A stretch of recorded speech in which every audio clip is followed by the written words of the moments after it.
Ici Éric Giagal. Avec moi, vous écoutez CPAM, Radio Union à Montréal.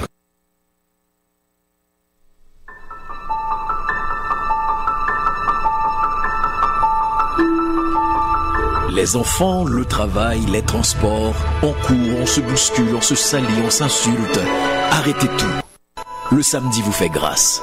Musique, littérature, sport, cinéma, analyse et commentaires, l'information sous toutes ses coutures, avec Jean-Ernest Pierre et son équipe, tout à meilleur goût le samedi.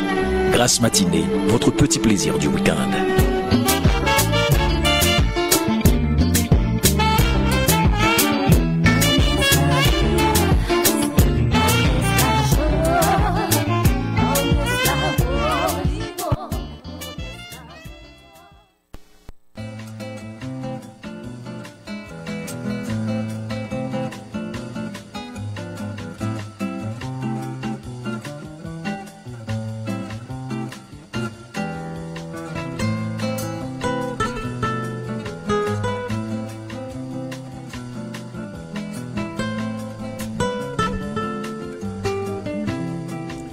Alors, nous sommes de retour avec Jean-Emmanuel Pierre et Étienne Côté-Paluc, notre ami Gessler, Jean-Gilles et moi-même, Jean-Ernest Pierre.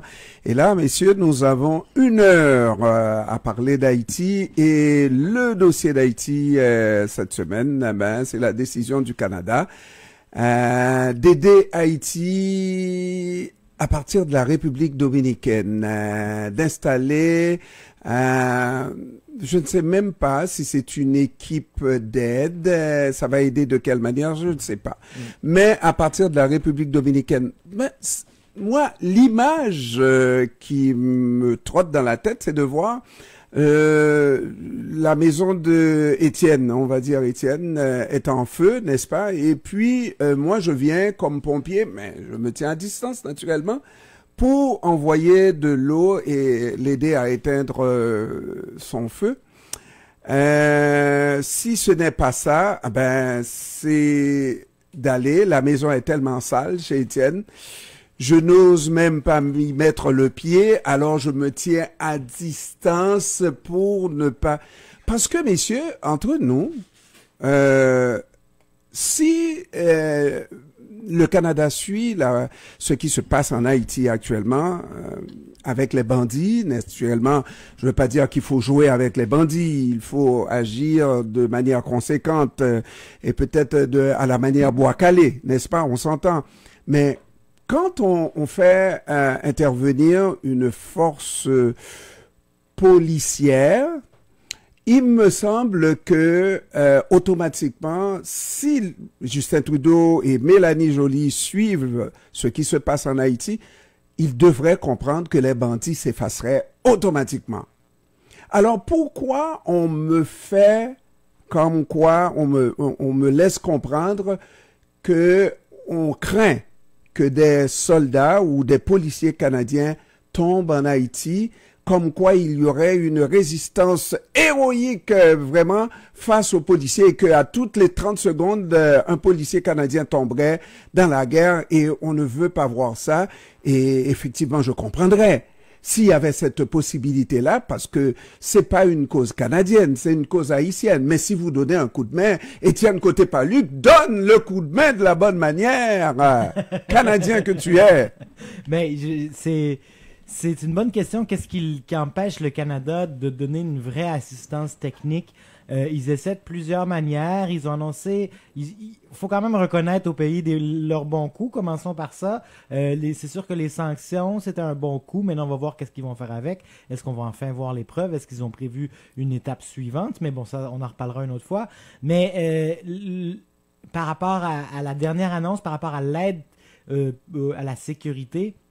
C'est un peu bizarre avec tous ces retards dans la livraison de l'équipement. Je sais que c'est pas la faute du gouvernement canadien, que c'est une compagnie canadienne, mais quand même, le gouvernement canadien est impliqué parce que c'est une question diplomatique. Il pourrait s'impliquer auprès de la compagnie, il pourrait savoir c'est quoi les problèmes, aider à aller plus rapidement pour résoudre certains problèmes, parce que ça a pris, on est à 9 mois et la commande de blindés, de 18 blindés qui devaient être automatiques l'été dernier, elle est toujours pas livrée. Ça, c'est un exemple frappant et on voit très bien sur le terrain qu'avec ces blindés, ils font des opérations plus musclées. Tout d'un coup, il y a des blindés, tout d'un coup, ils font des opérations plus musclées. Et là, on attend encore d'autres blindés qui sont toujours pas là et on les avait promis la dernière fois pour le mois de mai.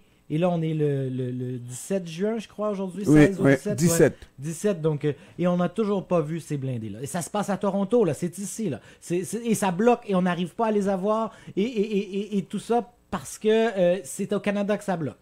Donc, pourquoi on n'aide pas à ce niveau-là? Pourquoi on n'aide pas les plus hauts gradés, les chefs des différentes unités, comme la France vient de l'annoncer, puis de le faire à former ces unités-là, à faire des plans tactiques avec ces unités-là, à aller au-devant des besoins d'équipement de la police haïtienne. On parle pas, ils n'ont pas des besoins énormes. C'est ça qui me rend, qui me décourage souvent, c'est que les besoins ne sont pas énormes. C'est-à-dire que là, on a commandé 18 blindés, c'est à peu près toute la flotte policière. C'est ces 18 blindés-là, il y en a peut-être une douzaine qui sont arrivés, mais c'est des véhicules de transport de troupes qui sont protégés.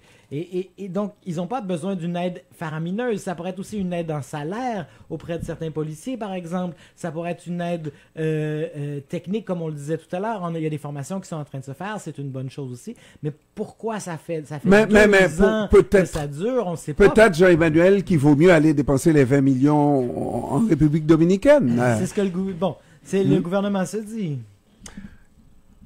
Moi, je suis sceptique. D'ailleurs, j'avais refusé à un collègue de Radio-Canada qui m'avait appelé pour commenter l'actualité. J'étais tellement en colère par rapport à ça parce que je me suis dit que le Canada, une fois de plus, se fout de notre gueule et il n'y a pas d'autre explication.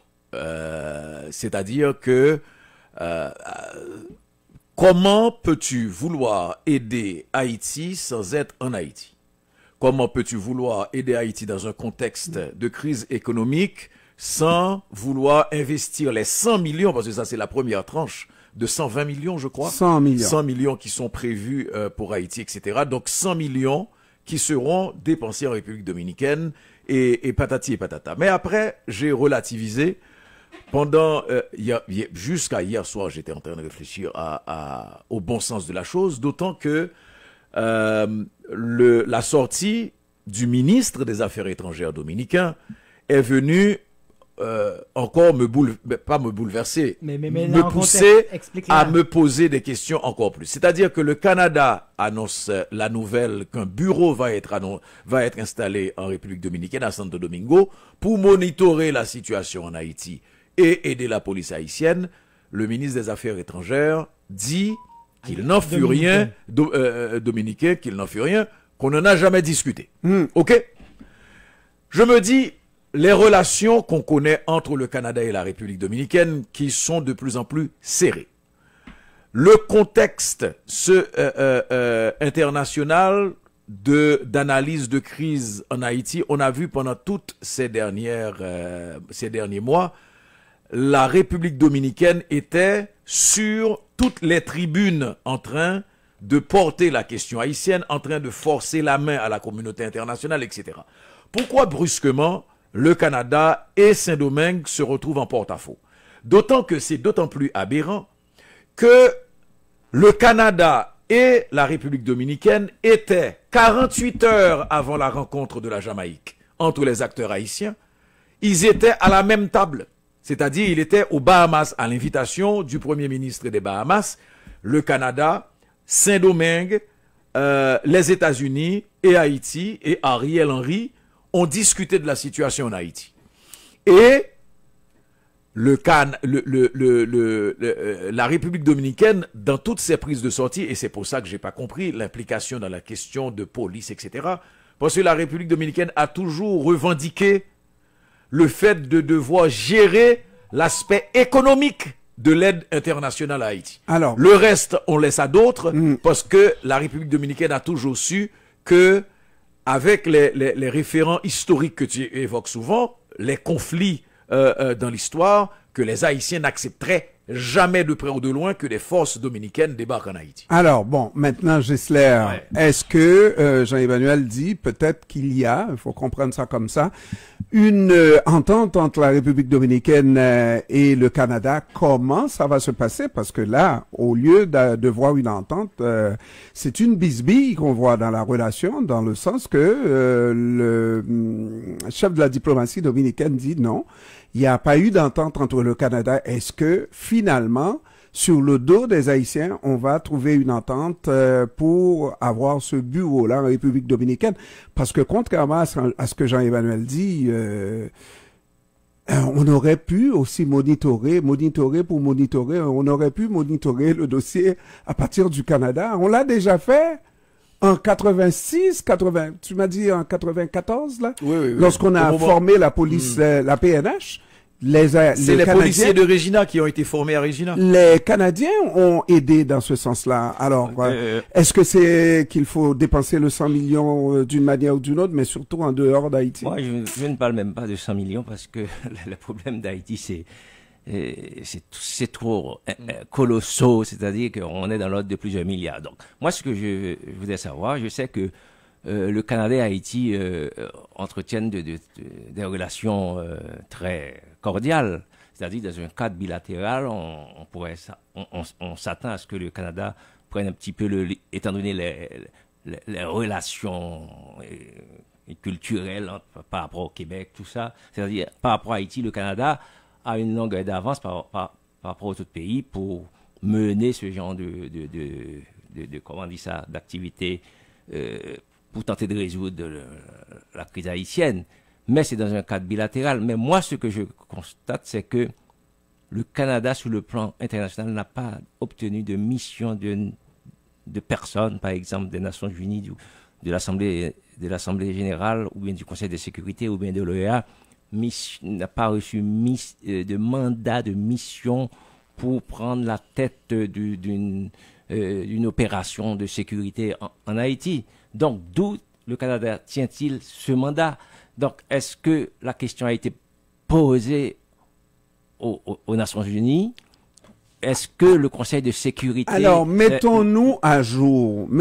À jour. Il y a une demande qui est formulée par le gouvernement illégitime d'Haïti, à savoir d'envoyer une force en Haïti, et ça bloque au niveau des Nations Unies, puisque le Conseil de sécurité est incapable de se mettre d'accord sur, et dans certains cas avec raison, dans certains cas parce que toutes les missions antérieures n'ont été que flop, n'est-ce pas? Cela dit, en dehors de ce Conseil de sécurité, on peut s'organiser entre pays membres à faire une force. Et c'est là où ça bloque encore. Le Canada semblait vouloir y aller au départ, mais devant supposément des contestations ou le fait qu'il n'y a pas d'unanimité, comme quoi ça existe entre les Haïtiens pour avoir une force, ben on a décidé d'essayer des modèles, des formules, etc. Et c'est les États-Unis qui poussent le Canada à prendre le lead de quelque force que ce soit en Haïti. Parce que eux, non, ne veulent pas. Bon. Alors. Ils ont autre chose à faire ailleurs. Alors, donc, qui peut faire plus, peut faire moins. On a nommé ton premier ministre avec un tweet. Oui. Bon. Mais, non, moi, je pense que c'est une patate chaude que les États-Unis ont filé au Canada parce que la situation sécuritaire en Haïti est tellement dangereuse que les Américains ne souhaitent vraiment pas qu'un de ces soldats soit tué par un gangster. Et les Canadiens aussi, prétextant le manque d'unanimité en Haïti pour envoyer des troupes, c'est caché derrière cette question.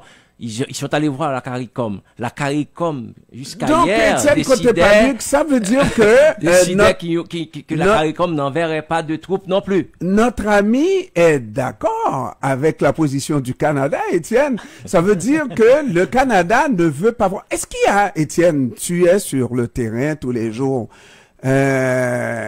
est-ce que, je ne veux pas dire que ça ne peut pas arriver, qu'un hasard, qu'une balle, et tu parles très bien créole, Étienne, marron, touche un soldat étranger, un étranger. Mais depuis qu'ils kidnappent, oui, ils ont kidnappé 16 Américains, un Canadien, n'est-ce pas, d'un coup, et miraculeusement, ils ont été libérés. Ils ont été libérés ou ils se sont libérés. On avait n'est-ce des pas? doutes.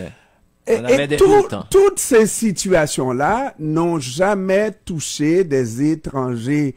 Donc, Étienne, côté Paluc, je te donne le dos, dis-moi, s'il y a une force qui se présente, une force étrangère, est-ce qu'il y a un risque que des Canadiens se fassent tuer tous les jours?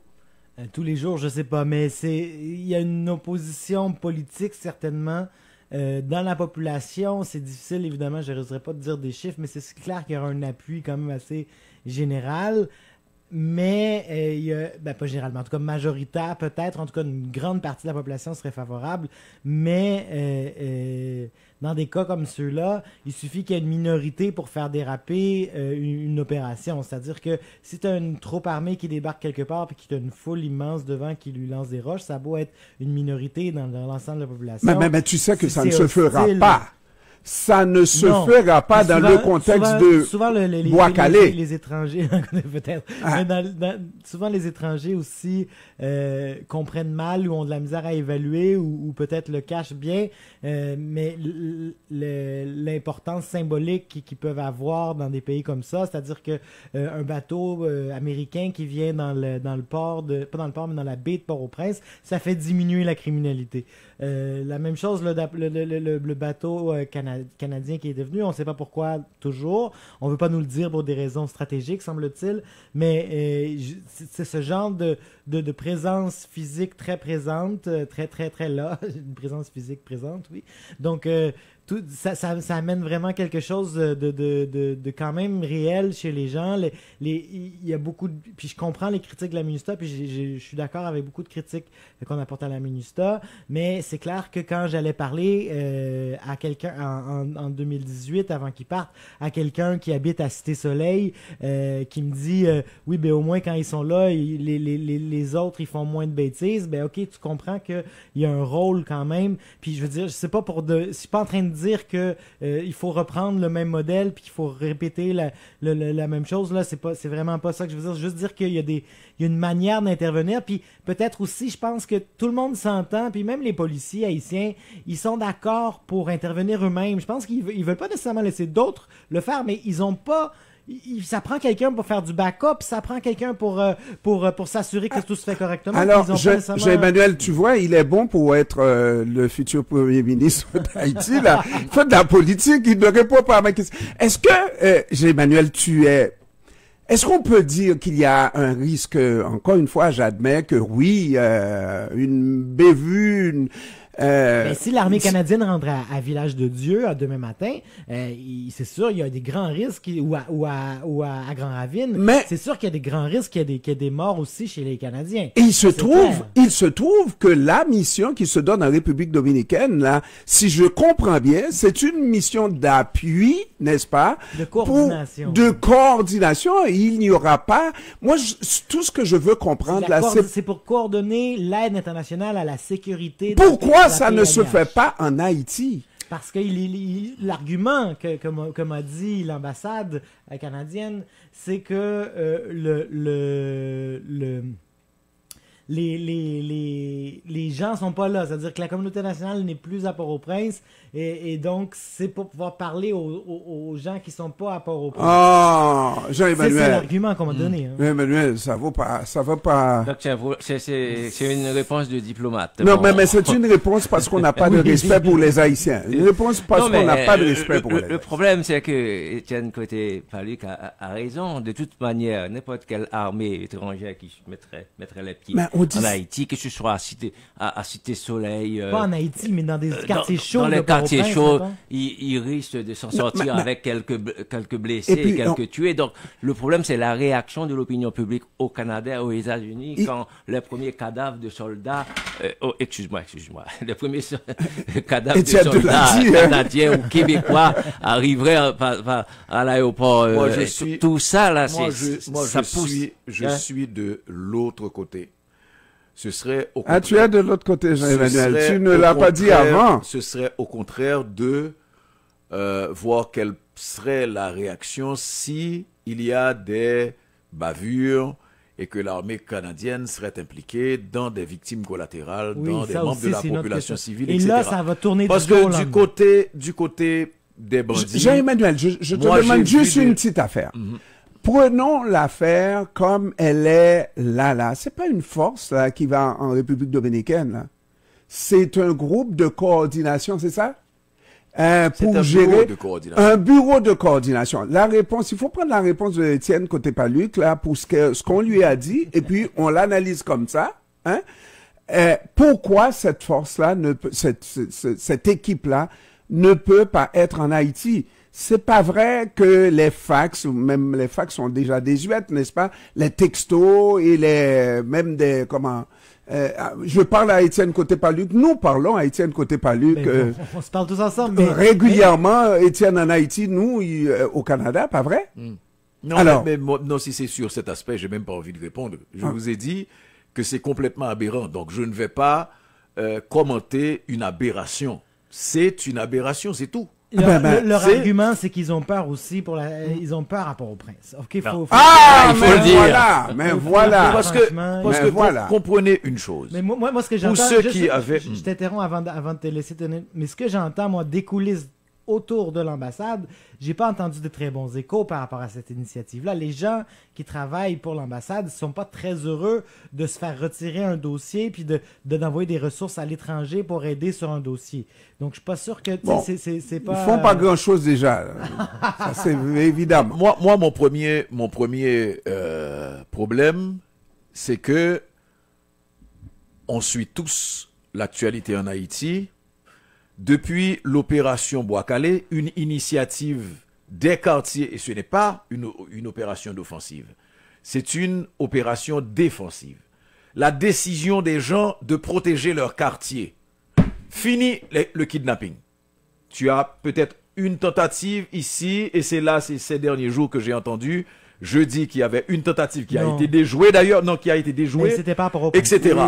Question, C'était pas par rapport au Prince. mais question de vous dire que voilà une réponse de la population concrète de protection et qui donne des résultats. On parle de population se servant de machettes, de bâtons prioritairement et de pneus. OK? Dans des zones autres, les gens sont en train de s'organiser aussi de manière de plus en plus autre que le bâton et comme par exemple dans l'Artibonite, pour faire face à Grand Griffe, il y a une coalition qui répond aussi autrement. Mais ça, c'est une autre histoire. Maintenant, pourquoi le support, parce qu'il ne s'agit pas d'intervention, pourquoi le support technique, une force robuste, entre guillemets, qui viendrait en support à la police nationale? La police nationale seule était prête à prendre le fief de ISO 5 secondes. Les gens étaient là, Ils sont toujours devant. les tanks étaient dehors, les snipers étaient prêts, sauf que l'ordre n'est jamais venu. Maintenant, Mais il y a un ordre. Il y a un ordre qui est de ne pas y aller, de ne c'est pas y de aller. ne pas y aller. Alors, rendez-moi fou ou sage les suspicions légitimes concernant l'attitude, la complicité de cette communauté internationale. L'attitude du Canada vient renforcer cette suspicion. Et Et rien d'autre, c'est-à-dire qu'on ne veut pas résoudre le problème Absolument. de banditisme, on veut faire cautère sur jambe de bois, organiser des élections et on continue à manipuler. On renouvelle. Pourquoi changer une équipe ou une formule qui donne des résultats? Alors. Le résultat, c'est le chaos qu'il y a en Haïti. Jeanne, tu me permets de poser une petite question à Étienne? oui, Excuse-moi. Étienne, bon, toi, tu es en Haïti, donc tu rencontres des gens de tous Pas en les ce moment, milieux. mais oui, généralement. Mais ce que je te demandais, est-ce que dans toutes les entretiens que tu as eus, les conversations avec des gens en autorité, est-ce que tu penses que la police nationale et l'armée d'Haïti, si ces deux institutions étaient équipées, est-ce qu'ils auraient pu faire quelque chose qui pourrait nous dispenser d'aller demander de l'aide de militaires à l'étranger? Bon, l'armée, je suis pas certain parce qu'on n'est pas encore, on est loin d'avoir un corps d'armée vraiment formé à la fine pointe, mais Mais oui et non, dans le sens que oui, je pense que ça aiderait beaucoup. Après ça, il faut la communauté internationale vous répondrait. Le danger, c'est que comme il y a des corps de police qui sont proches des gangs armés, c'est quoi le suivi qui va être fait? C'est quoi la reddition de comptes? Comment on va s'assurer que tout ça, c'est bien géré? Parce que la communauté internationale, il ne faut pas oublier, a donné des pick-up à n'en plus finir et plein de trucs à la police nationale d'Haïti. On ne sait pas trop où ils sont rendus aujourd'hui. C'est la méfiance de la communauté. Ça explique la méfiance de la communauté nationale. Après ça, je pense que oui, déjà de l'équipement, on parlait d'équipement. En ce moment, la communauté nationale a décidé unilatéralement de ne pas envoyer des armes létales, mais déjà avec des armes non létales, je veux dire, de donner des gilets pare-balles à tout le monde, donner des équipements à tout le monde, donner des véhicules qui ont de l'allure pour faire face aux bandits armés de gros calibre, ça serait quand même assez faisable. Et on l'a vu avec l'Ukraine, c'est possible de le mobiliser d'une manière assez rapide. Et moi, la question que je ne poserai pas à Étienne, c'est est-ce que la communauté internationale veut résoudre le problème en Haïti? Je ne te pose pas cette question-là. Parce que moi, je connais la réponse, je répondrai à ta place et ça serait pas beau. Je ne pense pas que la communauté internationale veuille vraiment obtenir un changement dans la situation. Ne réponds pas, Étienne. Non, je vais pas répondre, je suis ton avocat, seulement présente ton avocat. Mais il y a un point intéressant qui a été soulevé ici que je voulais aussi revenir là-dessus. C'est la volonté de l'état-major de la police. C'est-à-dire que ça, c'est quelque chose que j'ai vu beaucoup comme critique parmi les policiers. Des anciens policiers aussi, des anciens directeurs de la police aussi, qui m'ont dit, mais voici, moi je me souviens, j'avais interviewé Mario André-Sol il y a un an, j'avais un peu plus d'un an, on s'est rencontrés et il m'avait expliqué, bon, pour résoudre le problème du kidnapping avec en bas, avec Village de Dieu, ben, c'est pas compliqué, il faut bloquer là, c'est 3-4 rues à bloquer, et après ça, ben, ils pourront plus rentrer, sortir dans la ville pour aller faire leur kidnapping.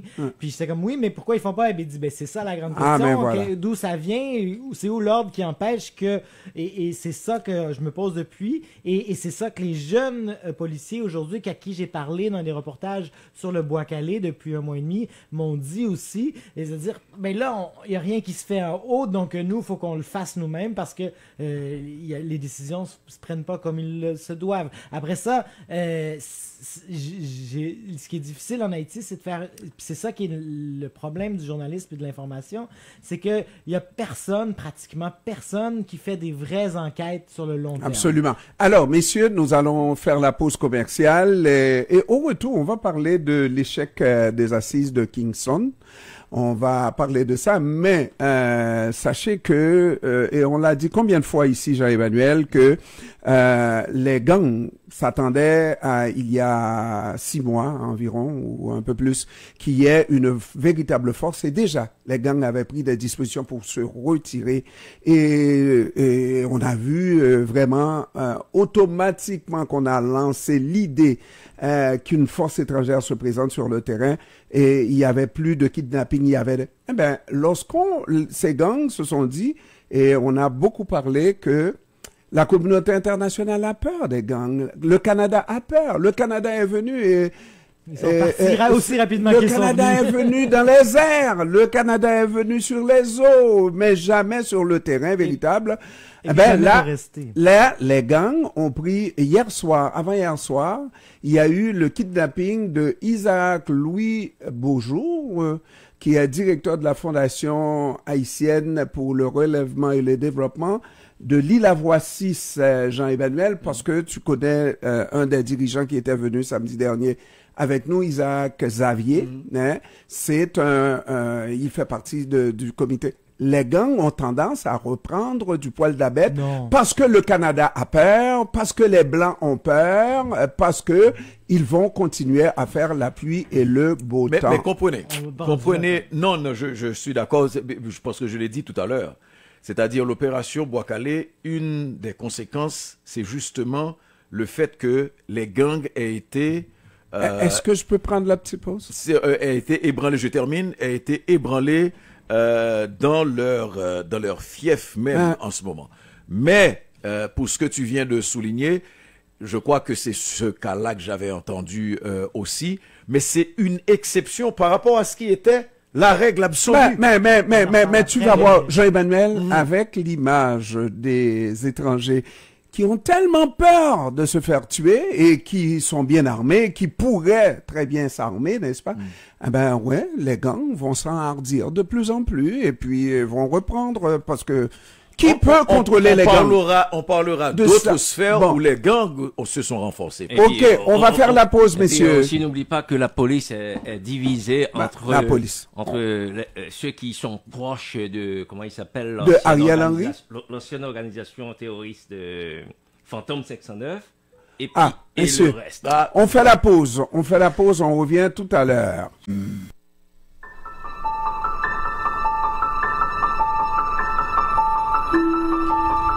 Les enfants, le travail, les transports, on court, on se bouscule, on se salit, on s'insulte. Arrêtez tout. Le samedi vous fait grâce. Musique, littérature, sport, cinéma, analyse et commentaires, l'information sous toutes ses coutures, avec Jean-Ernest Pierre et son équipe, tout à meilleur goût le samedi. Grâce matinée, votre petit plaisir du week-end.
Mesdames, Messieurs, nous sommes de retour avec Gessler Jean-Gilles, Jean-Emmanuel Pierre, Étienne Côté-Paluc et moi-même, Jean-Ernest Pierre. Et Étienne, pour faire la transition, si tu l'as, on peut... Je voulais vous faire entendre un petit truc, c'est Kantavka qui vient de sortir ça, c'est un humoriste très connu à Port-au-Prince, sur l'annonce du Bureau de coordination canadien. Mais il faut pas rire du Canada. Je ne veux pas que tu ris du Canada. Les gars, il faut qu'on aide Haïti. Il faut qu'on aide la PNH. C'est bon. On a déjà sanctionné beaucoup de personnes. Arrête. Ok, mais qui doit-on sanctionner encore? On parle des sanctions. Là, il faut faire autre chose. Et si on envoyait des munitions? Des munitions. Mais on en avait déjà envoyé. Oui, mais c'était pas pour... Attends. Ok, sois en clair. On veut aider Haïti à rester dans son état ou l'aider à devenir un vrai état? Je suis flou là. Je sais pas, on veut juste aider. Oui. Et si ça marche, ça marche. Et si ça marche pas, c'est pas la première fois, quoi. Mais il va falloir qu'on aille en Haïti. Yes, nous serons au cœur de l'action. Non, on n'ira nulle part. Il y a trop d'insécurité là-bas. N'est-ce pas le problème d'insécurité qu'on veut résoudre? Écoute, pour résoudre un problème, il faut être hors du problème. Donc ça, la raison d'être du programme de Biden. Aider les Haïtiens à laisser le pays pour résoudre le problème du pays. Bon, ça, c'est fort. C'est du génie. C'est ça. Donc, pour aider Haïti, on n'ira pas en Haïti. On va s'installer en République dominicaine. Petit bémol. Écoute, mais il y a autant de sécurité là-bas qu'en Haïti. Mais là-bas, il y a Punta Cana. La coloniale. Puerto Plata. Nous ne serons peut-être pas au cœur de l'action, mais nous serons à côté du cœur de l'action. Puis on va être beaucoup plus près de l'ennemi. Quel ennemi? De l'ami, je veux dire l'ami, Haïti. Question. Par quel moyen va-t-on aider la PNH en étant en République dominicaine? Via Zoom. Nice. Appelle la PNH. PNH, on arrive. Installez l'application Zoom et surtout, ayez une bonne connexion Internet. Qu'est-ce qu'il y a? Il n'y a pas Internet. Ils n'ont pas Internet. Ça, Ah, ok. Génial. Non, ça c'est bon. Ça Je trouvais que ça faisait un peu le lien avec ce qu'on avait dit. oui. Jean-Emmanuel, alors c'est ça la question. Quand on vibre avec un peuple, même à distance, dès qu'on nous a annoncé cette chose, qui nous est tombée ici à la radio comme une tonne de briques, parce qu'on attendait, on espérait autre chose, on a réagi, mais tout de suite, comme étant une chose négative. Et vous allez remarquer, on était en lien avec la population. Les gens voient ça comme négatif. Et c'est un peu pour ça que je me demande, comment se fait-il que lorsqu'on se dit ami d'un pays, on comprend le peuple. Justin Trudeau, chaque fois, je le dis là, est dans le quartier ici, Saint-Michel, n'est-ce pas, Papineau, et puis c'est l'ami de tous les Haïtiens. Il m'appelle affectueusement Jean-Ernest quand je fais une entrevue avec lui, jamais Monsieur Pierre. Bon, alors c'est l'ami des Haïtiens, et puis Justin Trudeau est conseillé par au moins 2 Haïtiens bien placés, Marjorie, entre autres, n'est-ce pas, qui est sa secrétaire, bon. Et puis chef de cabinet adjoint. Chef de cabinet adjointe, et puis aussi le député Dubourg, n'est-ce pas? Alors que Justin Trudeau ne soit pas informé que ces bandits font de l'argent en attendant, puisque leurs commanditaires, c'est généralement des gens au pouvoir, qui font entrer des armes dans le pays, des armes, mais davantage des munitions dans le pays. Et qui s'organisent pour que, parce qu'il ne manque pas de munitions, n'est-ce pas? Et que, automatiquement qu'il va y avoir une pression, eh ben, ces gens-là vont décamper. Absolument. Absolument. Et on a pris l'exemple des premiers moments du Bois-Calais, mais aussi quand la question de l'intervention était de plus en plus soutenue. C'est-à-dire qu'il est arrivé, il était un moment où on avait l'impression que, d'une manière ou d'une autre, il allait y avoir une intervention en Haïti. Bon, ce que ça a fait, c'est le détalement des bandits, c'est-à-dire, ils ont été introuvables, l'homme sans joue faisait des photos disant qu'il était à l'extérieur, etc., etc. La panique. Mais la panique. Ouais. Mais là, maintenant, qu'est-ce qui se passe? C'est que, la seule chose, je suis content parce que toute la propagande autour d'une intervention à venir a fait que le peuple se complaisait dans une certaine léthargie. Et attendait cette intervention. Là, les gens se mobilisent dans une dynamique de défense et n'ont pas l'intention de revenir en arrière parce qu'ils savent que revenir en arrière n'est pas une option. Ok? C'est une option, mais c'est l'option de la mort.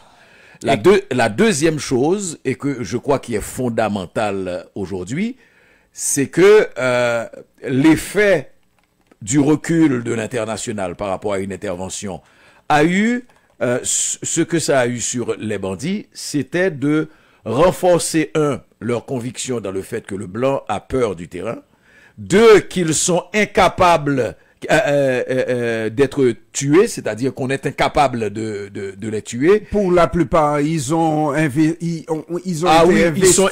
de pouvoir de protection magique. Ben, ouais. Mais j'ai des belles histoires par rapport à ça, je vous en raconte. Et là, moi, je peux vous dire que depuis un certain temps, cette semaine, on a diffusé du club niçois de la plateforme des chauffeurs, mais remarquez que l'entraîneur, depuis la dynamique Bois-Calais, est toujours resté incontrôlé, enfin sous contrôle des gangs armés. Mais Port-au-Prince et sa périphérie, les activités ont repris. Il vient d'arriver notre Étienne.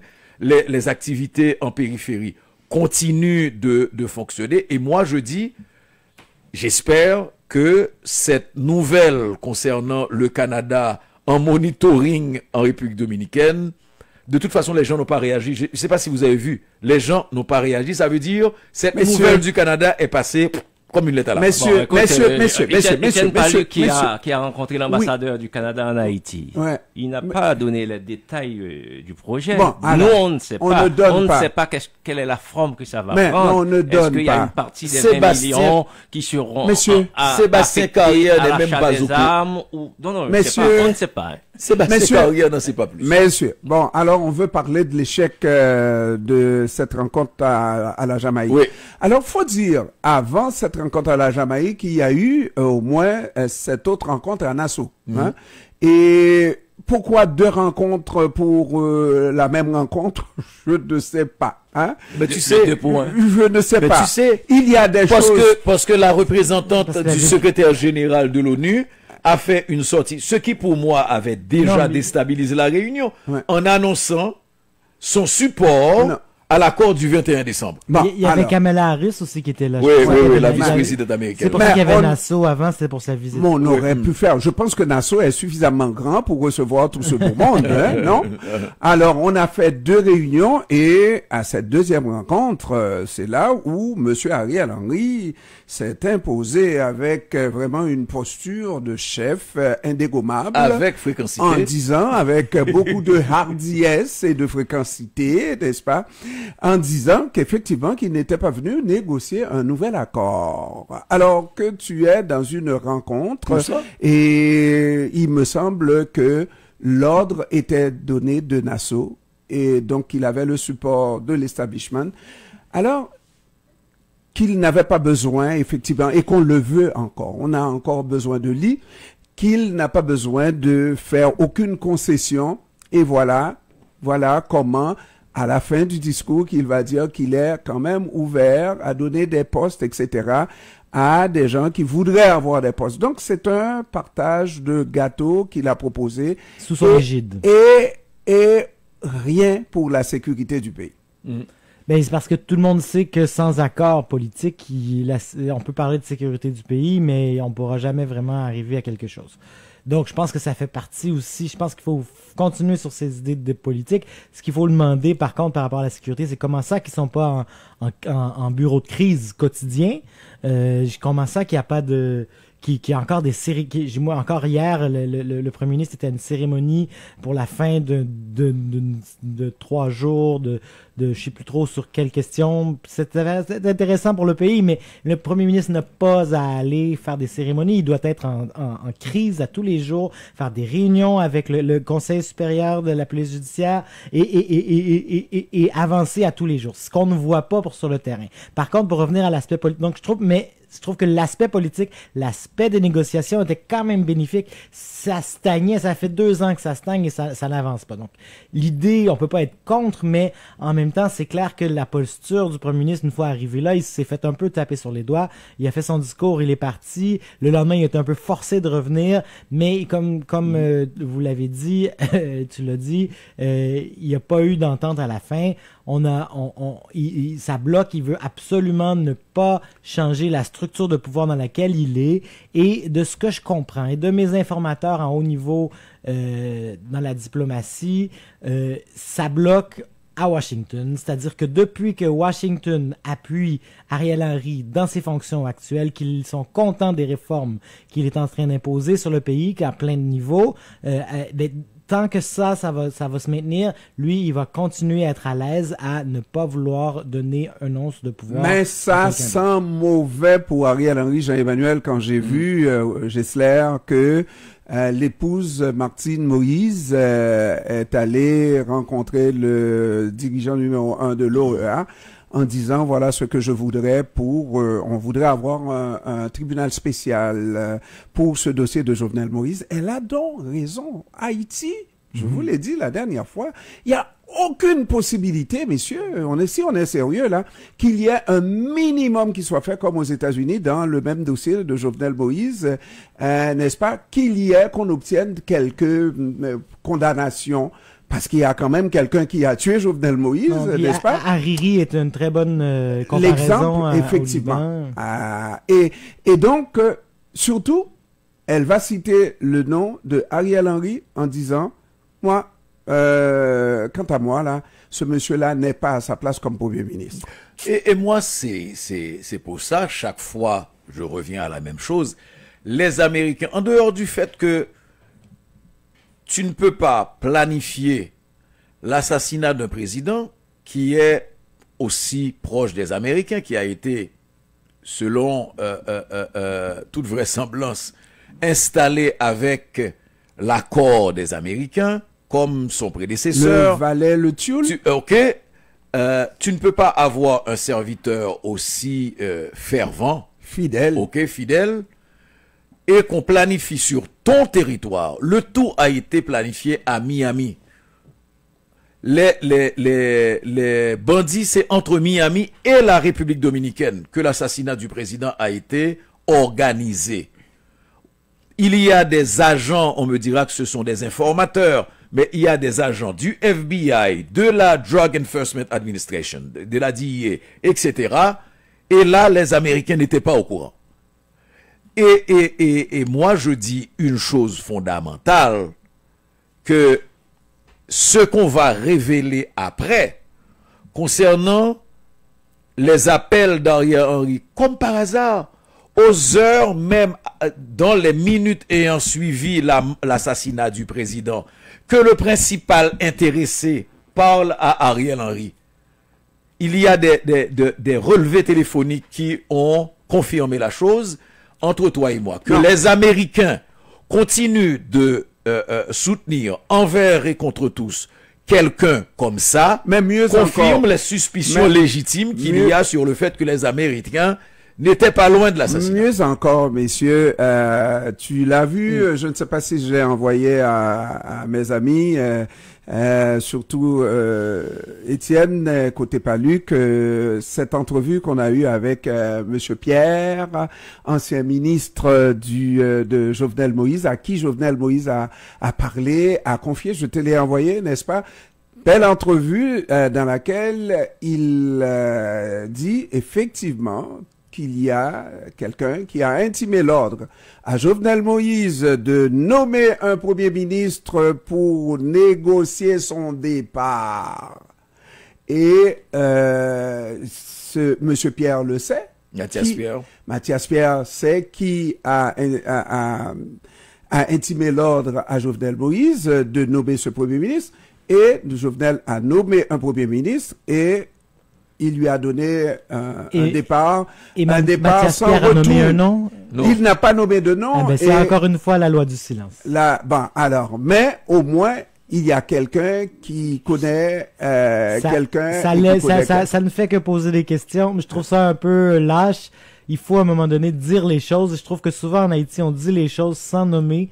Et peut-être qu'il avait peur de la diffamation, je veux pas lui enlever tout crédit, mais en même temps, c'est quand même assez important comme révélation, sans aller jusqu'au bout. On va regarder. C'est peut-être le journaliste en moi qui est frustré. On va regarder, on va titiller d'autres journalistes qu'on n'a pas tous les jours. Est-ce que, selon toi, ça peut être un Haïtien? Est-ce qu'il y a un Haïtien en Haïti qui a un pouvoir? Parce qu'on sait que Jovenel était en porte-à-faux avec une élite vraiment qui avait des contrats, de gros contrats. C'est sûr qu'il a eu un parrain que tout le monde connaît. Est-ce qu'il y a quelqu'un, Jean-Emmanuel, qui pourrait intimer l'ordre au président de nommer un premier ministre parce qu'il avait perdu toute crédibilité, Jovenel Moïse, aux yeux de l'autre. Est-ce que ça se peut que ce soit un Haïtien? Ou est-ce que oui? Ou est-ce que oui, c'est un étranger? On est en train on va spéculer. On va spéculer. C'est ça, parce que l'important, c'est que Mathias Pierre, en tant que dignitaire d'un régime qui n'est plus là, l'ancien régime, il aurait dû avoir le courage de citer ce nom. Nous, on aurait pu maintenant faire nos analyses. Maintenant, on se perd dans les conjectures parce qu'il a été assez lâche pour ne pas le diffuser. Moi, comme Étienne a dit, j'ai le vieux fond journalistique, c'est-à-dire que moi, je commente que les faits, que ceux qui sont arrivés, avérés. Moi, je vais pas rentrer, je peux faire de l'analyse politique, en faire de la psychologie à $1. Mais là, moi, je ne peux pas me prononcer sur un personnage imaginaire. Celui qui a donné l'ordre d'assassiner Jovenel Moïse n'est pas un personnage imaginaire. Mais c'est qui? Alors, nous sommes, c'est pour ça qu'on a la justice, hein. C'est pour ça qu'on a la justice et je suis d'accord avec Martine Moïse quand elle presse le secrétaire général de l'OEA de faire comme quoi d'introduire la question auprès du secrétaire général des Nations Unies pour qu'il puisse. Mais c'est parce que entre nous, si on laisse la question entre les mains de la CARICOM, en termes d'influence dans les affaires mondiales, le problème c'est que l'OEA n'a aucun pas grand chose. Le problème c'est que l'OEA n'a aucun pouvoir. Oui, mais il y a des grands pays au sein de l'OEA aussi qui peuvent pousser ça. Le Brésil, l'Argentine, le Mexique. Gessler, tu entends Jean-Emmanuel qui te dit que l'OEA n'a aucun pouvoir. Mais nous sommes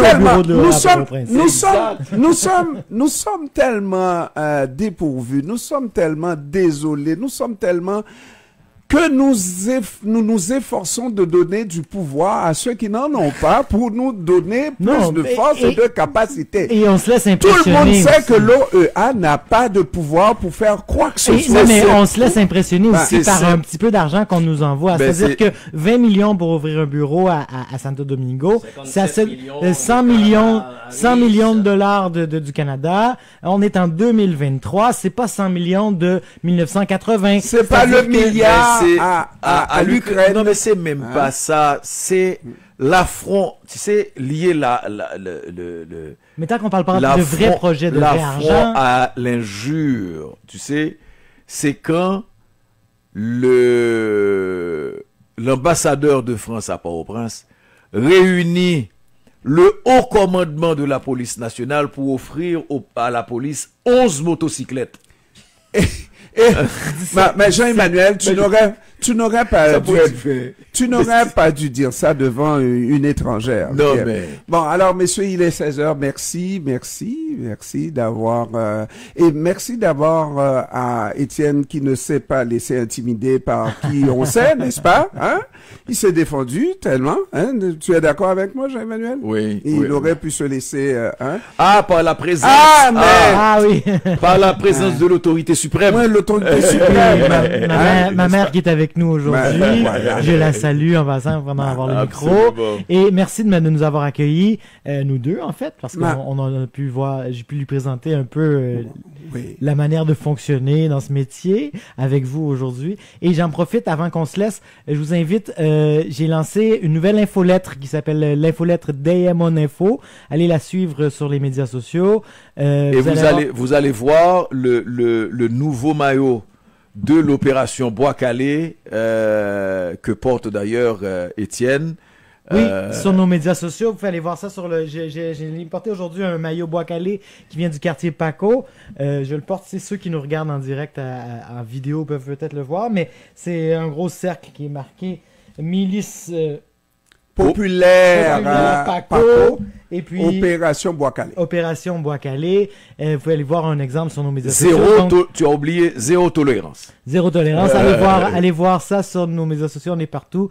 Facebook, Instagram, Twitter. Et ça, c'est c'est un tournant dans le métier, Étienne, de lancer cette plateforme. C'est un nouveau. On essaie quelque chose parce que c'est évidemment le journalisme en Haïti indépendant, c'est pas toujours facile, c'est pas régulier non plus. Donc, on essaie d'avoir quelque chose qui pourrait spécifiquement adressé à la diaspora et encore plus canadienne, québécoise, montréalaise. Donc, c'est vraiment pour eux qu'on le fait parce que souvent, quand je reviens, entre autres ici, mais aussi ailleurs, il y a beaucoup d'Haïtiens qui viennent me voir. Comment ça? C'est quoi tous les jours? Parce qu'on est un peu le tournis face à l'actualité. C'est difficile, je le comprends, même pour moi que c'est mon travail, c'est difficile de suivre au quotidien ce qui se passe, les nouvelles qui sont annoncées, ce qui se passe. Et donc, on a réuni ça dans une newsletter hebdomadaire. Vous allez avoir toute l'actualité de la semaine en 10 minutes avec plein de photos, un accent particulier sur l'actualité culturelle, mais aussi en bas de la ville de Port-au-Prince et aussi en dehors, entre autres à Jacmel. Ah, si on l'arrête pas, il n'arrêtera pas, mesdames, messieurs, on l'arrête tout de suite. Daemon Info, allez sur ça. Daemon Info. Merci Gessler Gilles. Merci et à la prochaine. Merci Jean-Emmanuel Pierre. Merci à tous. Et j'en profite pendant que ma mère est là. J'arrêterai pas. Mouka.ht, MOUKA.ht, c'est un nouveau centre de documentation sur sur les droits des femmes haïtiennes, le genre et les droits des femmes haïtiennes. Mouka, M-O-U-K-A, c'est un foulard que les femmes haïtiennes portent. Donc, c'est mouka.ht. Allez voir si vous vous intéressez à la question du genre et des droits des femmes haïtiennes. Ça vaut vraiment même depuis quand Étienne Côté-Palut défendait les... Es-tu un peu... très féministe, ça c'est Merci Étienne, merci. C'est le fils de sa mère. Hein. Merci. Merci à Jess Pierre, merci aussi à Étienne, mais à Madame Ginette n'était pas avec nous, Ghislaine n'était pas avec nous, mais par contre Corny était avec nous. Merci, et on se retrouve la semaine prochaine pour une autre émission du même genre. Merci, au revoir et à la prochaine. Entrepreneurs, hommes et femmes d'affaires, vous avez un message pour vos clients? Confiez-le. Votre clientèle nous écoute.